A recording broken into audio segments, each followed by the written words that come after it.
여러분 만약에 오늘 아침에 이제 교회를 오기 위하여서 대중교통을 이용하여서 버스를 기다리고 있는데 갑자기 누군가 여러분에게 다가와서 우투더 영투더 우, 예, 그투더 동투더 그투더 라미 그래 하 하면 여러분 그 사람을 어떻게 여기겠습니까? 물론 요즘에 가장 핫하게 뜨고 있는 이상한 변호사 우영우에 나온 인사법이라고 합니다. 제가 이거 연습하려고 어제 집에서 아이들과 열심히 했는데 역시나 잘 안 되더라고요.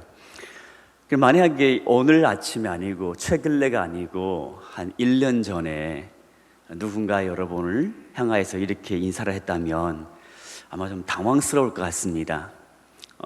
무슨 소리를 하고 있는 건지, 좀 혹이 아니면 정신이 좀 이상한 건지, 나한테 시비를 거는 건지, 만약에 그 사람이 피부 색깔이 우리와 다르고 더 이렇게 마치 어디서 이제 원시인으로서 아니면 원시적으로서 이렇게 나왔다면 더 당황했을 수 있겠죠. 이처럼 우리가 어떤 문화든 어떤 상황을 그 배경을 이해하지 못한다면 오해하기가 쉽고 제대로 이해할 수 없습니다. 그런 것처럼 우리가 이 세상 살아가는 동안에 이 세상이 어떻게 창조되었고 또한 하나님께서 이 세상을 창조하였다면 사람을 창조한 그 목적을 우리가 제대로 이해하지 못하면 결코 우리 인생을 정말 하나님의 창조의 목적에 따라 의미 있게 보람 있게 살아갈 수 없는 것은 당연한 사실입니다. 때문에 우리가 이 세상 살아갈 동안에 우리가 하나님께서 이 세상을 창조했다는 것을 고백할 뿐더러 하나님께서 우리 각 사람을 향하여서 어떤 목적을 두고 우리를 지으시고 또한 이 현대를 살아가는 저와 여러분의 삶 속에 과연 우리가 무엇을 목표로 삼고 살아가야 하는지 말씀을 통하여서 하나님께서 계시해 준 말씀을 통하여서 우리는 늘 기억하고 또한 반복적으로 우리는 배워야 할 필요가 있는 줄로 믿습니다. 하나님께서 처음에 만물을 창조하시고 아담과 하와에게 그러니까 인류에게는 문화의 명령을 주셨죠. 생육하고 번성하라, 땅에 충만하라, 그리고 땅을 다스리라, 땅에 있는 모든 생물을 다스리라고 하나님께서 그렇게 문화 명령을 주셨습니다. 그러나 얼마 지나지 않아 아담과 하와가 타락한 후에는 하나님께서는 인류를 구속하기 위하여서 원시복음의 그 언약을 주실 뿐더러 아브라함을 택하시고 또한 언약을 하시고 계속해서 하나님께서는 인류 구원의 그 목적을 구속을 위하여서 하나님께서 역사하십니다. 그러다가 2000년 전 예수 그리스도의 성육신과 함께 주님께서 이 땅에 오셨고 십자가에서 죽으실 뿐더러 부활하시고 승천하시기 직전에 주님께서는 또 다시 갈릴리 바닷가에서 제자들을 향하여서 너희는 가서 모든 족속을 제자로 삼아 아버지와 아들과 성령의 이름으로 세례를 주고 내가 너에게 분부한 모든 것을 가르쳐 지키게 하라 라고 주님께서 명하시고 또한 약속을 하십니다. 그리하면 세상 끝날까지 너희와 함께 하시겠다고 주님 약속하시죠. 그러니까 이제 하나님께서 태초에 창조 후에 문화 명령을 주셨다면 예수 그리스도 이 땅에 오신 후 그리고 이제 타락한 후에는 이제 복음 사명이 우리에게 모든 예수님을 따르는 제자들에게 주어지셨다는 것입니다. 이를 위하여서 주님께서는 공생의 사역을 시작하면서 바로 이 마태복음 4장에 시험을 받으신 후에 세례를 받으시고 주님께서는 제자들을 부르십니다. 이 제자들을 부르실 때에 주님께서는 이 제자들을 부르심의 그 목적을 분명히 말씀해 주고 계십니다. 바로 오늘 우리가 읽었던 말씀인데요, 너희는 나를 따르라. 그리고 주님께서 하신 말씀이 무엇이죠? 내가 너로 사람을 낚는 어부가 되게 하리라. 나를 따르라. 나중에 내가 왕이 되었을 때 한 자리를 주겠다. 그 약속이 아닙니다. 내가 너희들에게 기적을 보여주겠다. 내가 너희들에게 내가 메시아임을 증거해 보겠다. 아니면 너희들로 하여금 이 세상에서 근심 걱정 없이 사람들의 추앙을 받으면서 살게 하겠다. 주님께서는 그런 약속을 하지 않으셨습니다. 너무너무도 간단하고 너무너무 명료합니다. 사람을 낚는 어부가 되게 하리라. 베드로와 안드레, 요한과 야고보, 이들은 어부 출신입니다. 고기 잡는 데는 능숙합니다. 주님은 그들의 직업을 알고 또한 염두에 두고 그들에게 사람을 낚는 어부가 되게 하겠다고 약속하시고 그들을 부르신 것이죠. 이토록 주님께서는 제자들을 부르시면서 그들에게 분명한 부르심의 목적을 보여주셨습니다. 그리고 베드로는 나중에 이 주님의 부르심과 또한 예수님의 제자로서의 이 신분을 한 구절 말씀에서 정리하였는데요. 바로 베드로전서 2장 9절 말씀, 우리가 잘 알고 있는 말씀입니다. 너희는 택하신 족속이요 왕같은 제사장들이요 거룩한 나라요 하나님 그의 소유된 백성이니, 이것이 예수 그리스도를 따르는 제자들의 신분입니다. 이토록 존귀하고 영광스러운 신분입니다. 그리고 이 신분에 걸맞는 사명 또한 삶이라면 베드로는 그 후반절에서 이는 너희를 어두운 데서 불러내어 그의 기이한 빛에 들어가게 하신 이, 즉 예수 그리스도를 가리키는 것이죠. 예수 그리스도의 그의 아름다운 덕을 선포하게 하려 함이라. 예수 그리스도의 아름다운 덕이란 것은 예수 그리스도의 구속을 말씀하십니다. 그리스도의 십자가와 그리스도의 부활, 예수 그리스도께서 어떻게 우리를 구원하셨는지, 어떻게 우리에게 이런 신분을 주셨는지 그것을 전하게 하고 그것을 선포하게 하는 것이 거룩한 나라, 하나님의 소유가 된 백성들의 삶의 목표란 것입니다. 이 말씀을 우리에게 주어진다고 해서 우리가 지금 당장 우리의 지금 가지고 있는 모든 직업을 내려놓고 목회자가 되라, 선교사가 되라, 아니면 당장 뛰쳐나가서 맨날 날마다 예수 그리스도를 지하철에서든 버스 여기서든 전하라는 것은 아닙니다. 성경에서 우리에게 말씀해주고 있는 우리의 직업관에 있어서는 우리가 무엇을 하든지 어떤 직종과 막론하고 우리의 삶의 궁극적인 목표가 그리스도의 복음과 또한 그 복음을 살아낸다는 거고 또한 그 복음을 전한다는 것이죠. 그래서 사도 바울은 다른 표현으로 너희가 먹든지 마시든지 무엇을 하든지 하나님의 영광을 위하여 하라고 말씀하십니다. 다른 표현으로면 사도 바울의 표현으로 내가 매이든지 노임을 받든지 오직 그리스도를 전파하기 위함이란 것이죠. 우리가 어떤 직장을 다니든 아니면 우리가 가정에서 가정의 일을 하든 우리가 어떤 직종과 상관없이 우리의 삶의 궁극적인 목표는 예수 그리스도라는 것입니다. 그분의 복음을 전하고 그분의 삶을, 그분의 생명을 우리의 삶으로 드러낸다는 것입니다. 많은 사람들은 이런 고민을 합니다. 특별히 청년들은 이런 고민을 하지요. 청년의 때는 내가 어떤 전공을 택해야 할지, 아니면 내가 어떤 대학을 이제 준비해야 할지, 어떤 직장을 구해야 되고 어떤 배우자를 만나야 하지 기도를 합니다. 물론 사소한 일에도 기도합니다. 그러나 우리가 이렇게 기도한다고 해서 모든 기도가 다 응답되는 것은 아닙니다. 거의 대부분 어쩌면 하나님으로부터 확실한 음성을 듣지 못한 채 결정의 날이 다가오고 또한 그때 상황에 따라 결정할 때가 많죠. 성경에서도 우리에게 명확하게 확실하게 이때는 좌로 행하라, 이때는 우를 택하라 이런 말씀하지 않습니다. 최소한 우리가 배우자를 선택할 때 성경에서는 그 아무개의 이름을 우리에게 성경에 기록해 두지 않았다는 것이죠.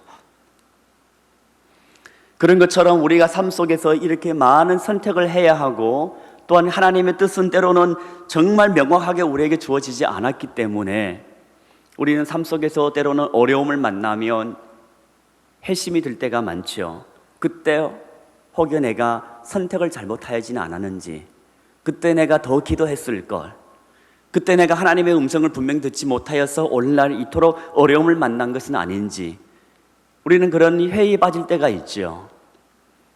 하지만 우리는 어떤 직종을 만나든 그리고 어떤 것을 택하든 누구와 살든 우리의 죄가 이 세상에 들어온 이후로 이 세상은 분명히 어려움이 있고 고난이 있고 시련이 있다는 것입니다.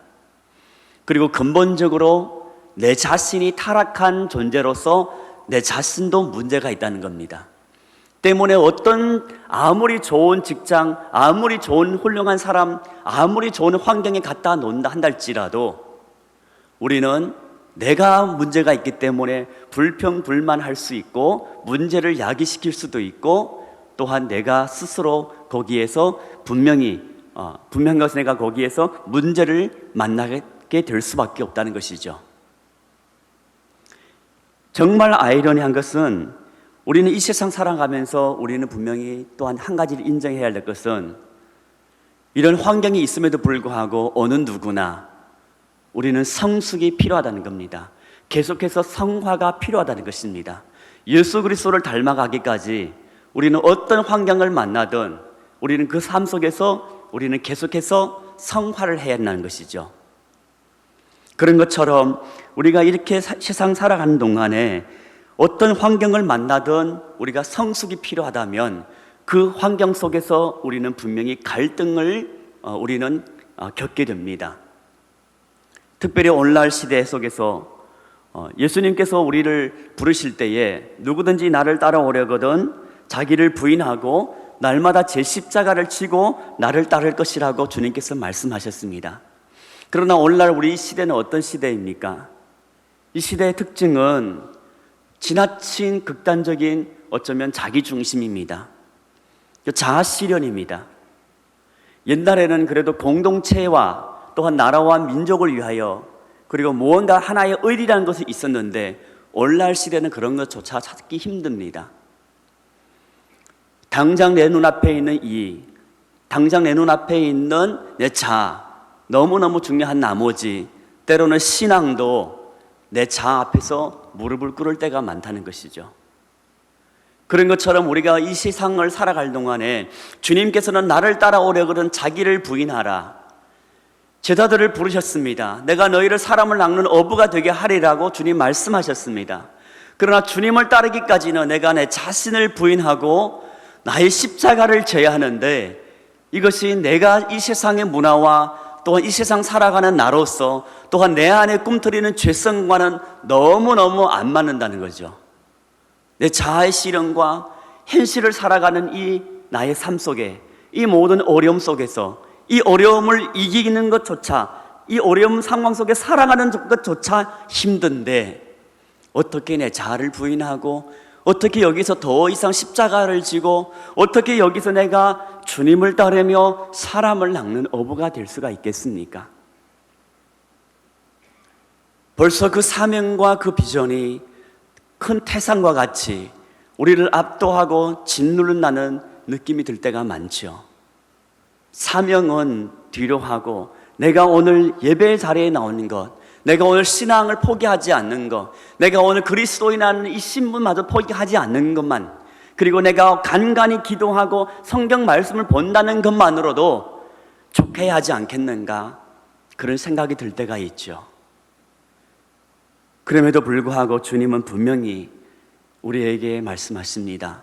나를 따라오려거든 자기를 부인하고 날마다 제 십자가를 지고 나를 따를 것이니라. 어떤 직장이든 어떤 환경이든 분명히 우리는 싸울 것이 있고 우리는 극복해야 할 것이 있습니다. 신앙인으로서 지켜야 할 믿음의 본분이 있다는 것이죠. 그런가 하면 우리가 어떤 상황에 있든 어떤 직종에 놓여 있든 그것을 떠나 우리는 우리가 주어진 지금의 상황에서 어떻게 하면 이 복음의 사명을 회복해야 하는지 그것이 우리의 기도 제목이 되어야 되겠죠. 2009년에 개봉한 영화가 있습니다. 극한 직업이라고 여러분 혹시 보셨는지 모르겠습니다. 이 영화는 개봉할 때에 아주 핫했습니다.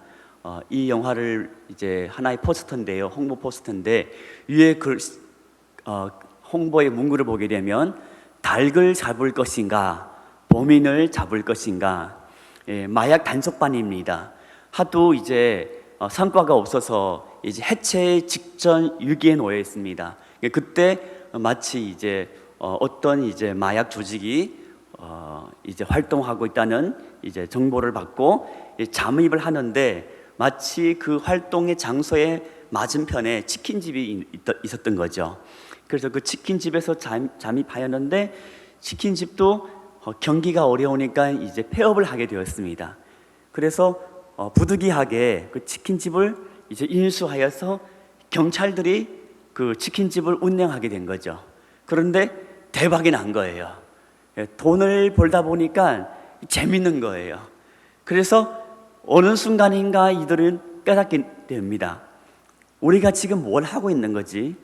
우리는 경찰인데, 우리는 마약범을 잡아야 되는데, 지금 계속해서 닭을 잡고 닭을 팔고 있다는 것이죠. 그래서 어떻게 해야 할까요?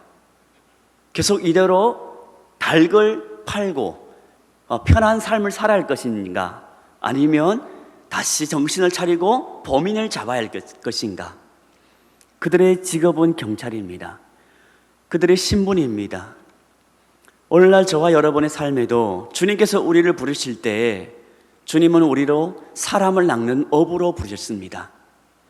그냥 갈릴리 바닷가의 어부가 아니라 사람을 낚는 어부로, 영혼을 구원한 어부로 주님은 우리를 부르셨다는 것입니다. 우리는 그리스도인입니다. 우리는 예수님의 제자입니다. 하나님 나라의 제사장들입니다. 우리의 정체성과 걸맞는 행동은 범인을 잡는 것이고 사람을 낚는 것입니다. 닭을 잡고 치킨을 파는 것은 그냥 우리의 삶의 어떠한 목적을 위한 하나의 잠시 일시적인 수단일 뿐입니다. 마치 사도 바울이 복음을 전하기 위하여서 장막을 만들고 텐트를 만들었던 것처럼 우리의 궁극적인 목표는 영혼을 구하는 데 있는 줄로 믿습니다. 8월은 무덥습니다. 코로나가 다시 재유행됩니다. 전도하기 어렵다고 사람들은 생각합니다. 그럼에도 불구하고 전도는 근본적인 우리의 삶인 것을 저와 여러분 다시 한번 오늘 이 말씀을 통하여서 기억하였으면 좋겠습니다. 때문에 우리의 삶 속에서 우리가 날마다는 아니더라도 최소한 한 주 아니면 한 달 동안 내가 한 영혼을 위해서 품고 한 사람을 향하여서라도 예수님을 전할 수 있는 우리 사랑하는 제 가족들 되었으면 참으로 좋겠습니다. 베드로도 한때 이 부르심을 받고도 낙심한 적이 있습니다. 예수님께서 십자가에서 돌아가신 후 사람들은 예수님을 만났다고 하지만 베드로는 한동안 낙심한 것 같습니다. 기간은 길진 않았겠지만 제자들과 함께 이제 고기 잡으러 가겠다고 다시 갈릴리 바다로 그는 나아갔습니다. 그날에도 아무것도 잡지 못하였습니다. 그러나 그런 베드로를 향하여서 주님은 그냥 버려두지 않았습니다. 주님은 찾아갔습니다. 고기를 생선을 구워 주었습니다. 와서 저반을 먹으라고 주님은 다시 베드로를 부릅니다. 그리고 그에게 묻습니다. 내가 나를 사랑하느냐? 베드로의 사명, 주님께서 부르신 그 사명, 그 안에 영혼을 향한, 그리고 3년 동안 주님과 함께 다니면서 보여주었던 그 하나님의 나라의 그 비전, 주님께서 한마디의 말씀으로 내가 나를 사랑하느냐, 그 말씀으로 다시 베드로 안에 있는 그 열정과 그 사명을 일으키려고 합니다. 주님을 3번 묻습니다. 그리고 주님께서는 베드로를 향하여서 내 양을 먹이라고 다시 그 사명을 위임합니다. 오늘날 저와 여러분에게도 주님께서 동일한 말씀하신 줄로 믿습니다. 우리가 어떤 직장을 갖고 어떤 직종을 갖든 어떤 자리에 있든 주님께서는 내가 나를 사랑하느냐라고 물으시며 내 양을 먹이라고 주님께서 동일한 사명을 저와 여러분에게도 주신 줄로 믿습니다. 그리고 주님께서 나를 따라오너라. 내가 너를 사람을 낚는 어부가 되게 하리라. 이 사명을 다시 우리 영혼 속에, 우리 마음에 주님께서 상기시켜 주신 줄로 믿습니다. 8월 한 달 동안 남은 2022년, 또한 남은 우리의 삶의 여정 속에 주님을 따라가는 이 길에 우리가 닭 잡기 바쁜 그 상황 속에서 있나 한달지라도 하루하루 살아가는 것이 너무 벅차고 때로는 눈물 나고 버거운 한달지라도 한숨만 나고 언제 내가 부르심을 받았는지, 내가 언제 주님과 뜨겁게 사랑하였는지, 심지어 그 기억조차 다 잃어버린 난 그 상황 속에 놓였다 한달지라도 오늘 이 말씀을 통하여서 다시 내 안의 영혼을 향한 그 마음, 주님께서, 성령님께서 일으키신다는 것을 기억하며 이 말씀을 붙잡고 남은 우리의 삶을 주를 위하여서, 영혼을 위하여서, 사람을 낚는 어부가 되기 위하여서 끝까지 충성을 다하는 사랑하는 우리 모든 제 가족들 다 되기를 예수님의 이름으로 축원을 드립니다.